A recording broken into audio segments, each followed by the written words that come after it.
Hi guys, welcome to Edu Medicine. So आज हम discuss कर रहे हैं यूनिट 25 जो कि है critical issues in open and distance learning. क्या क्या इश्यूज हैं ओपन एंड डिस्टेंस लर्निंग को और हम कैसे उसको इम्प्रूव कर सकते हैं। बेसिकली ये पूरा मैटर है इस चैप्टर का। जैसे कि मैंने अपने लास्ट वीडियो में भी बताया होगा कि 23, 24, 25, 26 ये 4 चैप्टर जो सोशियोलॉजी ऑफ एजुकेशन के हैं बहुत इंपॉर्टेंट है, बिकॉज इग्नू इनसे क्वेश्चन पूछता है, वो भी हर एग्ज़ाम में। तो इन 4 चैप्टर को आप बिल्कुल भी मत छोड़िएगा, वरना आपका बहुत लॉस होगा। तो हम आगे बढ़ते हैं और बात करते हैं कि जैसे आपको पता होगा जो डिस्टेंस एजुकेशन है उसको पहले, अभी की बात नहीं करी, करंटली 10-15 साल पहले की बात कर रही हूँ, उसको सेकंड ऑप्शन लोग मानते थे, फर्स्ट नहीं। अगर मान लीजिए किसी का रेगुलर में एडमिशन नहीं हुआ तो हाँ भाई हम चलो ओपन में ले लेते हैं, किसी ने अच्छा स्कोर नहीं किया या कोई और रीज़न हो गया या पढ़ने में अच्छा नहीं है तो ले लिया, ठीक है, डिग्री के लिए।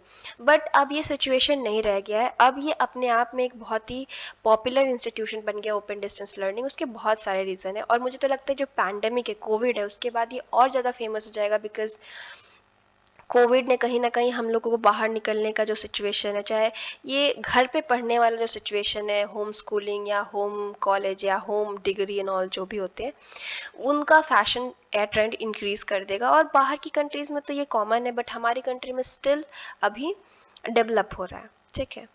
उसके बाद जो आप जैसे भी जानते हैं कि ODL ओपन डिस्टेंस लर्निंग कहीं ना कहीं एजुकेशन को लोकतांत्रिक हर इंसान तक पहुंचने के लिए ही बनाया गया था।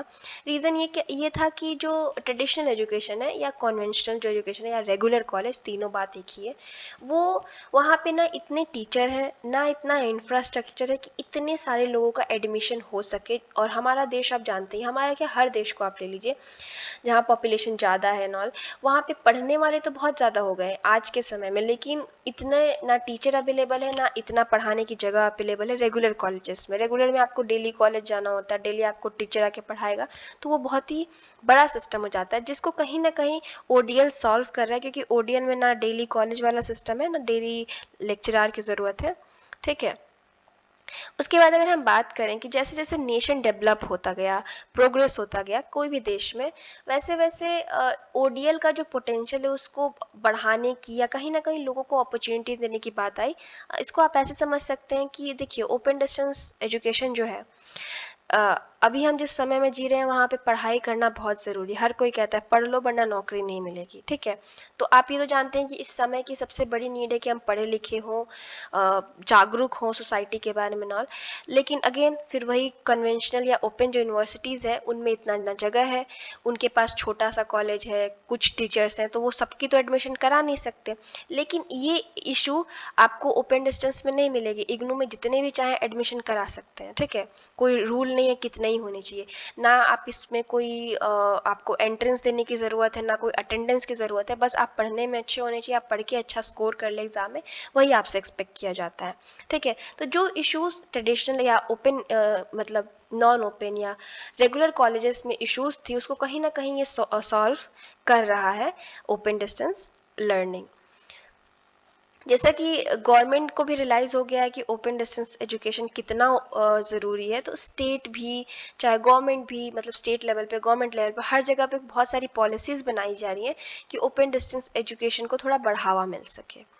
अगर हम बात करें कि हमारी ही कंट्री में, चाहे किसी भी कंट्री में, ऐसे बहुत सारे लोग हैं जो ऐसे जगह पे रहते हैं, जैसे कोई पहाड़ के पास रह रहा हो या कोई रिमोट बॉर्डर एरिया में रह रहा हो या कोई आइलैंड पे रह रहा हो, जहाँ पे एजुकेशन, प्रॉपर स्कूल्स वगैरह मिल पाना या अच्छी शिक्षा की फैसिलिटी मिल पाना बहुत मुश्किल है, क्योंकि इंफ्रास्ट्रक्चर एंड ऑल करने में बहुत टाइम लग जाएगा। तो ओपन एजुकेशन उनके लिए भी कहीं ना कहीं सोल्यूशन के तौर पे है, वो ओपन एजुकेशन सिस्टम को से पढ़ सकते हैं। आपको पता है कि बहुत सारे लोग जो रेगुलर कॉलेज में जाते हैं, कुछ ना कुछ रीजंस की वजह से उसमें से बहुत सारे लोग ड्रॉप आउट कर लेते हैं। अब ड्रॉप आउट के बहुत सारे रीजंस हो सकते हैं, कोई सिचुएशन आ गई है फैमिली में या आप जा नहीं सकते, बहुत सारी चीज़ें होती हैं। और एक उम्र के बाद, चाहे आपने 3-4 साल छोड़ दिए पढ़ाई, तो दोबारा रेगुलर कॉलेज में जाना बहुत मुश्किल है, एंट्रेंस डिफ़िकल्ट है। उसके बाद जो मेरिट वाला होता है वो 90-95 परसेंट मांगते हैं, तो बहुत मुश्किल है। तो ऐसे लोग क्या दोबारा जा पाएंगे? तो इन लोगों के लिए भी जो ड्रॉप आउट्स है या ऐसा कुछ सिचुएशन रहा है उनकी लाइफ में, उनके लिए ओपन डिस्टेंस एजुकेशन एक अच्छी जगह बन जाती है जहाँ वो अपना पढ़ाई पूरा कर सके। बहुत लोग ऐसे जगह पे काम कर रहे हैं जहाँ समय के साथ अलग स्किल्स की, अलग कौशल की आवश्यकता है, तो वो भी ओपन डिस्टेंस से लर्न कर सकते हैं। समय के साथ कृषि में, चाहे आप किसी भी जनरल चीज़ के लिए, नई नई टेक्नोलॉजी आ रही है, तो हमें समय के साथ बदलना है, उन टेक्नोलॉजीज़ को सीखना है। तो ऐसे बहुत सारे कोर्सेज होते हैं, पोल्ट्री फार्मिंग, बी कीपिंग, जो कि इग्नू भी आपको देता है, इवन मोबाइल रिलेटेड भी कई सारे कोर्स, शायद एक पेपर उसने certificate course I think IGNOU ने लॉन्च किया है। तो ऐसी समय के साथ हमें नए नए कोर्सेज मिल सकते हैं, और हमें समय के साथ नीड भी है जो कि हम ओपन डिस्टेंस एजुकेशन कर सकते हैं। टीचर है, टीचर भी बहुत सारे कोर्सेज कर सकता है, उसे रोज कॉलेज जाने की ज़रूरत नहीं है और उसका नॉलेज भी इंक्रीज हो जाएगा। ठीक है। उसके बाद देखिए, एक्सेस, एक्सेस का मतलब क्या होता है कि पहुंच। ओडीएल तक तो पहुंच सकता है हर कोई, ओडीएल में ओपन डिस्टेंस एजुकेशन में एडमिशन ले सकता है, लेकिन क्या एडमिशन भर से ही सब कुछ हो जाता है? क्या एडमिशन से ही हम पढ़ाई, डिग्री सब कुछ कर लेंगे? नहीं, ऐसी बहुत सारी चीज़ें हैं जो एडमिशन के बाद स्टूडेंट को ज़रूरत होती है, और उसमें से सबसे इम्पॉर्टेंट अगर हम बात करें तो स्टूडेंट सपोर्ट सिस्टम है। आप इग्नू के स्टूडेंट रहे हैं तो आप रियलाइज़ किए होंगे कि इग्नू में सपोर्ट सिस्टम कभी कभी कितना नहीं सही से काम कर पाता है। जैसे आपको कोई भी सवाल पूछना है, मैं देखती हूँ मुझसे बहुत लोग क्वेश्चन करके पूछते हैं, मतलब टेक्स्ट करके एंड ऑल, कि री रजिस्ट्रेशन कब कराना है, बुक कब आएगी एंड ऑल। तो ये कहीं ना कहीं रीज़न है ना कि हमें सपोर्ट सिस्टम उस टाइप का नहीं मिल पा रहा, स्टूडेंट सपोर्ट सिस्टम। तो इनरोल तो बहुत सारे बच्चे कर लिए, लेकिन उनको कोई बताने वाला नहीं है कि आपको क्या करना है, कैसे करना है। तो बहुत सारे बच्चे फ्रस्ट्रेट होकर ड्रॉप आउट कर देते हैं, कॉलेज छोड़ देते हैं, बीच में पढ़ाई छोड़ देते हैं। ठीक है। तो इसको सॉल्व करने के लिए अगर हम बढ़िया सा स्टूडेंट सपोर्ट सिस्टम हर ओपन यूनिवर्सिटी में लगा दें तो बहुत अच्छा हो जाएगा। ऐसे जो एकेडमिक के बारे में बता सके, मतलब हमें कोर्स के बारे में कोई दिक्कत है कि भाई ये टॉपिक समझ नहीं आ रहा है, इसको टॉपिक को कैसे करना है।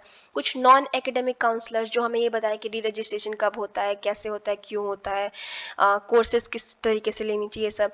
उसके बाद कुछ पढ़ाने वाले लोग, कुछ प्रोग्राम्स के बारे में डिस्कस करने वाले, तो इस टाइप के। या कुछ अगर आपका कोर्स प्रैक्टिकल ट्रेनिंग वाला, आप नर्सिंग सीख रहे हैं तो आपको प्रैक्टिकल ट्रेनिंग की जरूरत है, तो ऐसी चीज़ें प्रोवाइड करना बहुत ज़रूरी है ओपन डिस्टेंस लर्निंग में।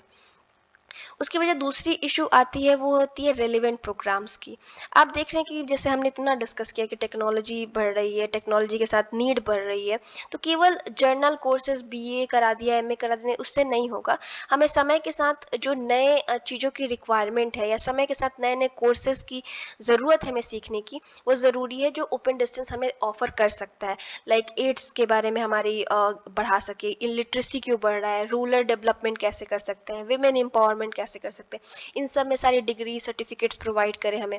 जागरूक भी होगा इंसान और उसके प्रति काम भी कर सकता है। फार्मिंग हो गया, मैंने जैसे बोला कि फार्मिंग है, चाहे बी कीपिंग है, ऐसे कोर्सेज करके इंसान जो खेती या इस फील्ड में है, वो अपने आप को फ्यूचर के लिए तैयार कर सकता है, और प्रेजेंट में भी कई सारी टेक्नोलॉजीज़ को यूज़ कर सकता है। टीचर्स भी अपना एजुकेशन का लेवल बढ़ा सकते हैं। देखिए, केवल मतलब मान लीजिए कि ये सब हमने डिस्कस कर लिए 2-3 इश्यूज, लेकिन इस में भी हम एक्सेस को डिस्कस कर सकते हैं, इसमें कि पहुंच नहीं हो पा रही है। मान लीजिए कोई प्रोग्राम आप सीख रहे हैं, कोई हार्डवेयर या सॉफ्टवेयर के बारे में, तो आपको वो सॉफ्टवेयर हार्डवेयर चाहिए सीखने के लिए, तभी तो आप सीख पाएंगे। मान लीजिए आप कंप्यूटर सीख रहे हैं, तो केवल थ्योरी पढ़ने से नहीं होगा ना, कंप्यूटर भी तो चाहिए प्रयोग करने के लिए कि आप सीख सकें। बिना प्रैक्टिकल के आप बहुत सारी चीज़ें ऐसी होती जो नहीं सीख सकते। तो ये भी ओपन डिस्टेंस को मैनेज करना होगा कि क्या वो इतनी फैसिलिटीज़ ऑफर कर पा रहे हैं, या जो सीख रहा है बच्चा, क्या उसके पास इतनी मतलब मनी है, या वो इतना इन्वेस्टमेंट कर सकता है कोर्स का, ये भी देखना बहुत ज़रूरी है। और इसी वजह से जो ओडीएल का काम है केवल एजुकेशन तक बच्चे को पहुंचाना नहीं, जो डाइवर्स ग्रुप से, अलग अलग मतलब फैमिलीज से, अलग अलग कम्युनिटीज से, अलग रिलीजन से, या अलग क्लास से जो बच्चे आ रहे हैं, जो बहुत डाइवर्स है, उन सब की नीड को फुलफिल करना कहीं ना कहीं ओडीएल का काम है। कॉस्ट इफेक्टिवनेस हम नेक्स्ट लेक्चर में करेंगे। तब तक के लिए thank you so much, have a nice day.